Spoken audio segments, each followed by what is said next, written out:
पुत्र हरगेन यादव, ग्राम पलथी, थाना दीदारगंज, आजमगढ़ का निवासी हूँ। 4 तारीख को 3:57 के करीब लगभग संजय मौर्य हेड कांस्टेबल का फ़ोन हमारे मोबाइल पर आता है। लगभग 7 बार मिस कॉल आया था और बारिश हो रही थी। बारिश के चलते हमने मोबाइल नहीं देखा। जब हमने देखा तो 7 मिस कॉल आया था। उसके बाद हमने फ़ोन लगाया तो हमने बोला कि जी दीवान जी बताइए सर।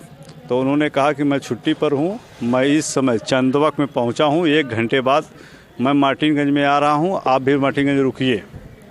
तो हमने कहा ठीक है सर आइए। तो बारिश मौसम ख़राब होने के कारण हम लोग जो है यहाँ से चल दिए। जब हम दीदारगंज चौक पर पहुँचते हैं तो बीके सिंह ग्राम पखरौल निवासी का फ़ोन आता है। कहते हैं कहाँ हो? हमने कहा कि जो है दीदारगंज चौक पे भैया पहुँचने वाले ही जस्ट हैं यही। तो कहें कि रुकिए मैं आ रहा हूँ। उन्होंने जो है 6-7 लड़कों को ले करके, 80 लड़कों को ले करके जो बिरादर से आप मिलान करते हैं, उनको ले करके हमारे पास आते हैं और हमको करीब 10 मिनट एक निगाह से घूर कर लगते हैं। ऐसा लगता है कि जैसे कि अब हमारी हत्या कर देंगे। उसके बाद वहाँ एक सिविल ड्रेस में एक दरोगा भी मौके पर खड़ा रहता है और हमको बार बार देखते हैं। और मैं उन दरोगा जी से बल्कि पूछा भी, हम कहे सर आपको कोई दिक्कत है हमसे? दरोगा जी ने कहा हमको कोई दिक्कत नहीं है। और उनके जो साथ आए गुर्गे थे वो जगह जगह फैले हुए थे। लेकिन वहाँ पे ब्रजेश सिंह मौके पे पत्रकार हैं, हमारे साथी हैं, वो मौके पर आ गए और उनके द्वारा जो है हम बीच बचाव किया गया। बीके सिंह वहाँ पहुँच के कुछ किए आपको? बीके सिंह कहे कि अगर तुम खबर चला दिए तो खबर तो चला ही दिए हो, जो तुम्हारे साथ होगा फिर चिल्लाइएगा मत। किस संबंध में खबर आपने लगाया था? ये खबर पासपोर्ट सत्यापन के लेकर के यहाँ धनुगाही दीदारगंज थाने में आज लगभग 3 साल से धड़ल्ले से चल रही थी।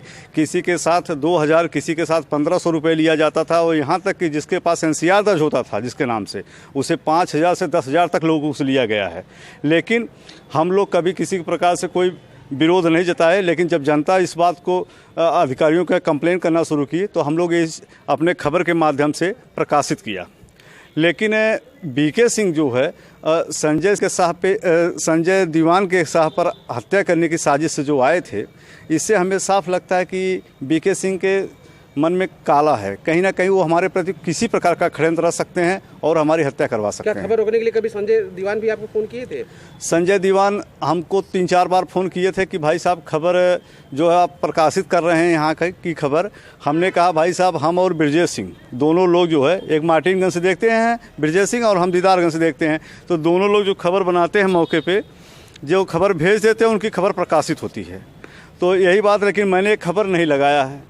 तो उसके बाद संजय सिंह हम जो है बीके सिंह ब्लॉक परिसर के गेट पर 2 दिन पहले हमको धमकी दिए कि जान लीजिए जब कुछ होगा तो तुम लोग को कोई बख्शा नहीं जाएगा। बहुत अंड बोल रहे थे। हमने वो शब्द किसी से नहीं कहा। फिर थाने के सामने 2-3 बार हमको धमकाए। बीके सिंह संजय मौर्य के एकदम इशारे पर चलते हैं। क्या इसकी शिकायत आपने किसी अधिकारी से किया है या कहीं प्रार्थना पत्र आपने दिया है? मैंने इसकी शिकायत जो है ग्रामीण एसपी चिराग जैन जी से किया है और एसपी आजमगढ़ हेमराज मीना से किया है और डीआईजी वैभव कृष्ण जी से किया है। मैंने तमाम शिकायत पत्र दिया है। लेकिन इस पे थानाध्यक्ष, थाने पर भी आपने प्रार्थना पत्र दिया है? जी, मैंने थाना पर लिखित प्रार्थना पत्र दिया है। लेकिन कहीं ना कहीं जो है थानाध्यक्ष की भूमिका संजय दीवान और बीके सिंह के फेवर में है, ये बचाना चाहते हैं उनको। तो आपने प्रार्थना पत्र कब दिया है? हमने प्रार्थना पत्र रविवार के दिन जो है इनको लिखित प्रार्थना पत्र अवगत करा दिया। मुकदमा दर्ज वगैरह हुआ कुछ? नहीं, हमारा मुकदमा नहीं दर्ज किया गया। अभी ये कह रहे हैं कि जांच चल रही है। जांच कब चलेगी? जब तक जांच चलाना चाहते हैं लोग कि जब तक मेरी हत्या नहीं हो जाएगी तब तक प्रशासन कुछ बोलने वाला नहीं है जी। और हमको बहुत उम्मीद लग रहा है कि कहीं ना कहीं संजय मौर्य के इशारे पर थानाध्यक्ष दीदारगंज जो है उनकी भूमिका संदिग्ध है कि हम संजय मौर्य को और बीके सिंह को बचा लें। क्या आप अभी तक आपका मुकदमा नहीं दर्ज हुआ? काफ़ी समय हो गया प्रार्थना पत्र दिए, तो इसकी आपने अवगत कराया अधिकारियों को? सर अभी तक मेरा मुकदमा नहीं दर्ज हुआ, मुझे बार बार धमकियाँ मिल रही हैं, मेरा बार बार रास्ता घेरा जा रहा है। तो शिकायत किया आपने इसकी? जो मैंने इसकी शिकायत सीएम हेल्पलाइन पे भी किया है। अभी मेरी सीएम हेल्पलाइन से बात हुई तो उन्होंने कहा कि आपका प्रार्थना पत्र इसमें दिया गया कि ये साजिश के तहत हमको फंसाने के लिए प्रयास कर रहे हैं और आपके साथ अगर कुछ इस तरह से होगा तो हम लोग पूरी सहयोग आपकी करेंगे। और इस विषय पर और उच्च अधिकारियों से वार्ता चल रही है। सीओ साहब के यहाँ हम लोग गए थे, अपनी वार्ता मौखिक ढंग से किए हैं। तमाम अधिकारियों से हम लोग कर रहे हैं। लेकिन कहीं ना कहीं दीदारगंज थाना जो है एकदम Sanjay Maurya head constable passport का सत्यापन करते थे उनके इशारे पर चल रहा है। और बीके सिंह जैसे लोग दलाल लोग थाने पर आ करके माफियाओं के साथ उनके जो है धन उगाही करते हैं, उनके इशारे पर चलते हैं। मेरे जान के लिए खतरा है। मैं शासन प्रशासन से यही उम्मीद हूँ कि बाबा की सरकार गुंडा माफियों को मिटाती है तो ये कहाँ से पैदा हो रहे हैं भाई?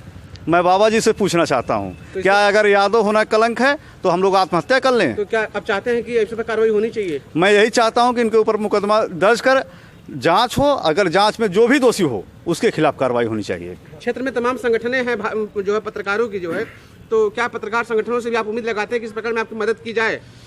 देखिए, उम्मीद पहले मैंने छोटी सीढ़ी पर चढ़ा है, अगर इस स्तर पर नहीं होगा तो हम और स्तर पर चढ़ेंगे और संगठनों से लेकर के जो भी हमको आत्मदाह करना पड़ेगा तो मैं सीएम आवास पर जाके आत्मदाह भी करने के लिए तैयार हूँ इनके खिलाफ, क्योंकि जो भी हो निष्पक्ष हो, जांच हो। अगर मैं दोषी पाया जाऊँ मेरे खिलाफ कार्रवाई हो, अगर नहीं दोषी पाया जाता हूँ तो हेड कांस्टेबल सहित बीके सिंह के ऊपर FIR हो और इनको जेल भेजा जाए। धन्यवाद।